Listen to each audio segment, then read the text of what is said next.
एक राना बीमार हो गया। उसके बेटे उठाकर उसे शाम के वक्त अस्पताल ले गए। डॉक्टर की छुट्टी का टाइम हो गया था। डॉक्टर ने उसे सरसरी सा चेक किया और कहा, सुबह लेबोरेटरी से इसके पेशाब की रिपोर्ट लेकर आना, फिर मैं इसका इलाज शुरू करूंगा।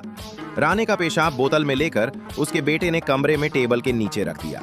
सुबह सवेरे अस्पताल में सफाई करने वाली औरत आई और सफाई करते हुए उसका झाड़ू टेबल के नीचे रखी हुई बोतल को लगा और वो उलटकर खाली हो गई। सफाई करने वाली औरत ने वो बोतल उठाई और वॉशरूम में जाकर अपना पेशाब बोतल में डालकर वैसे ही टेबल के नीचे आकर रख दी। सफाई करने वाली औरत 6 महीने की प्रेग्नेंट थी।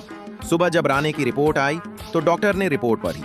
डॉक्टर राने की तरफ भी देखता और रिपोर्ट की तरफ भी कि ये 60 साल का बूढ़ा और रिपोर्ट में प्रेग्नेंट है, ये कैसे हो सकता है। आखिरकार डॉक्टर ने रिपोर्ट पर भरोसा किया और राने के बेटों को बुलाकर कहा कि ऐसा करो, 4 माह इंतजार करो, क्योंकि अगर हम अभी मरीज का इलाज करेंगे तो फिर बच्चे को खतरा है। वैसे परेशान होने की जरूरत नहीं है, मैं ये दवाइयां दे रहा हूं, ये मरीज को खिलाएं, ये ठीक हो जाएगा।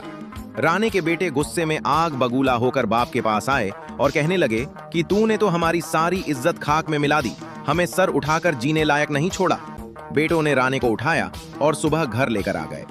राने की सारी बिरादरी उनके घर इकट्ठी हो गई। उन्होंने सोचा कि रात को लेकर गए थे और सुबह वापस भी आ गए हैं, शायद डॉक्टर ने जवाब दे दिया है।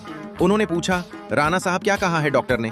राना बोला, मुझे तो कुछ नहीं पता, बस एक बार रात को डॉक्टर ने देखा था और सुबह ये मेरे बेटे मुझे उठाकर घर ले आए हैं।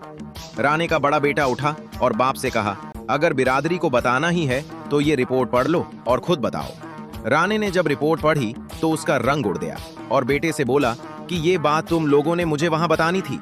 मैं डॉक्टर से पूछता कि 15 साल हो गए हैं, मैंने मरवानी छोड़ दी है, अब बच्चा कहां से हो गया।